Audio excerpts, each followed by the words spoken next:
वो रात कुछ अलग थी। पिछली बार एंथम सिर्फ निखिल ने सुना था, लेकिन इस बार पूरा हॉस्टल जाग गया था। सब रूम्स के दरवाजों के पीछे से स्टूडेंट्स झांक रहे थे। कोई डर से अपने बेड में छुप गया था, तो कोई मोबाइल की फ्लैशलाइट लेकर हॉलवे में निकल आया था।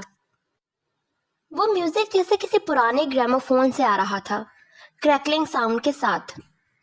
एंथम का हर शब्द हॉस्टल के दीवार से टकरा के गूंज रहा था।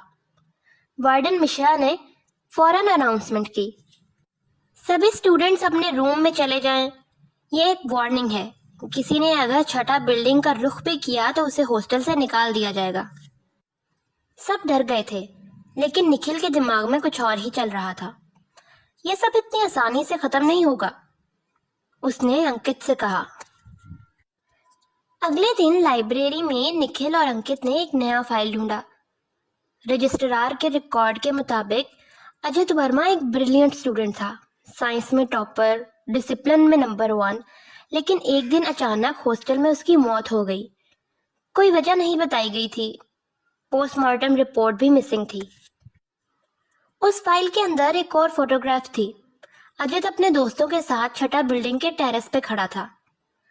उसमें से किसी ने डायरी में लिखा था, अजित हर रात वहां जाता था कुछ ढूंढने। उसे लगता था कि बिल्डिंग में कुछ है जो सिर्फ उसी को नजर आता है और बाकी उसे नहीं देख सकते। निखिल ने कहा, अजित वो पहला था जिसे इस कर्ज का एहसास हुआ था, और अब हम उसी रास्ते पर चल रहे हैं। वार्डन मिश्रा, जो हमेशा स्ट्रिक्ट और रूड रहते थे, उस दिन उनका चेहरा अलग था। थके हुए थे, उदासी से भरी हुई आंखें, और ऐसा मालूम होता था कि उन्होंने कुछ खो दिया हो। निखिल ने पूछा, सर क्या आप अजित को जानते थे? वार्डन थोड़ा हिचकिचाया, फिर कहा, मैं उस वक्त हॉस्टल का असिस्टेंट वार्डन था। अजित बहुत अलग था। उसे कभी कभी अजीब सपने आते थे। एक दिन उसने मुझसे कहा कि वो किसी से बात करता है जो सिर्फ उसे दिखता है, टेरेस पे। समीर ने शौक में पूछा, आपने उसकी हेल्प क्यों नहीं की?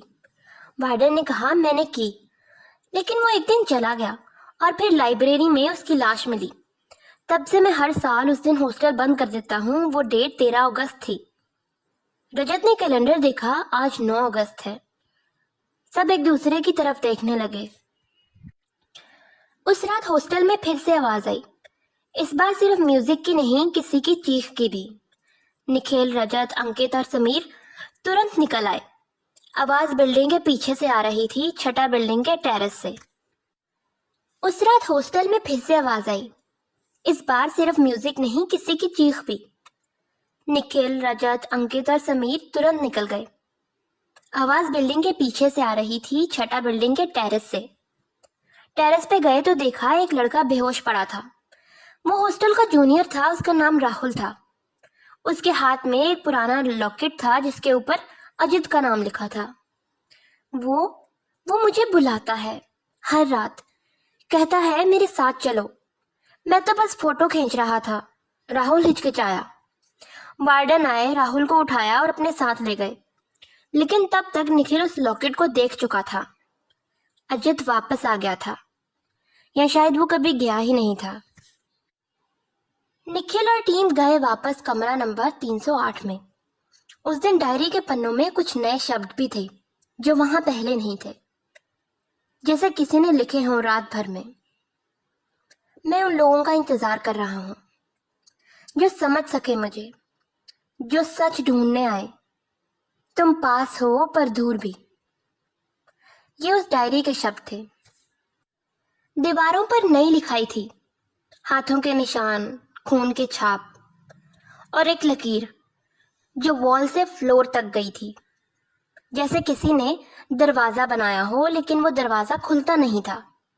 अंकित ने कहा, ये दरवाजा कहीं और खुलता होगा, शायद किसी और डायमेंशन में। रजत ने उसे देखा। क्या तुम अब भी सब मजाक समझ रहे हो? अंकित चुप हो गया। उसी दिन लाइब्रेरी में एक और फाइल मिली, अजित के पर्सनल बिलोंगिंग के एक बॉक्स में से। उसमें एक पुरानी ऑडियो कैसेट थी। वार्डन ने कहा यह उसका प्रोजेक्ट था। बिना परमिशन के हॉस्टल की रातों को रिकॉर्ड करता था। उन्होंने टेप चलाई। अजित की आवाज आई, मैं अजित वर्मा, हॉस्टल छठा बिल्डिंग से बोल रहा हूँ। आज रात 1 बजे हैं। मैंने फिर से उस रोशनी को देखा। वो मुझे बुला रही थी। मैं उसके पास जाने वाला हूँ। अगर कुछ हो जाए तो समझ लेना वो सच था। टेप बंद हो गई और सब कुछ एकदम चुप हो गया। समीर ने बोला, अजित सब कुछ देख चुका था। उसने पहले ही सब बता दिया था। रात के 3 बजे एक मैसेज आया निखिल के फोन पे। किसी अननोन नंबर से था। छत पे मत जाना वरना तुम भी वैसे ही खत्म हो जाओगे। मैसेज का टाइम था 1 बजे, जब वो सब सो रहे थे। निखिल ने नंबर ट्रैक किया तो पता चला कि ये नंबर तो किसी के नाम पे भी रजिस्टर ही नहीं था। फिर से मैसेज आया, मैं देख रहा हूँ। उसी वक्त लाइट चली गई, फोन बंद, सब अंधेरा। निखिल, रजत, अंकित और समीर इन सब ने डिसाइड किया कि वो इस बार अजित की बात तो जरूर सुनेंगे। कहानी के हर एक टुकड़े को जोड़ेंगे, भले ही वो टेरेस हो, रूम नंबर 308 या फिर वो दरवाजा। अगली सुबह उन्होंने एक प्लम्बर ढूंढा, रामदीन काका, जो हॉस्टल की नालियों की मेंटेनेंस करता था। अजित? हाँ बाबा, उसे जानता था मैं। उसने एक दिन कहा था कि बिल्डिंग में एक रास्ता है जो जमीन के नीचे जाता है और जब तक उसे बंद नहीं किया जाएगा वो आत्मा आती रहेगी। निखिल ने पूछा, कहाँ है वो रास्ता? रामदीन काका ने कहा, टेरेस के नीचे, जिसे हमने पत्थर से बंद कर दिया था। उस रात सब मिलके टेरेस गए। वहां एक पुराना पत्थर था जिसमें कुछ लिखा था, Ajit rest in peace, not gone, not forgotten. वो पत्थर हटाया गया। नीचे एक सीढ़ी थी, पुरानी, जंग लगी, अंधेरे में डूबती हुई। वो सब नीचे गए। एक टनल थी, मॉइस्ट, और कुछ अजीब सी बू थी। दीवार पे लिखा था, सच अंदर है, झूठ ऊपर। टनल के अंत में एक दरवाजा था, पुरानी लकड़ी का, और उस पे अजित का नाम लिखा था। निखिल ने दरवाजा खोला और एक भयानक चीख गूंज उठी। क्या वो चीख निखिल की थी या फिर किसी आत्मा की? जानने के लिए पार्ट 5 देखिए।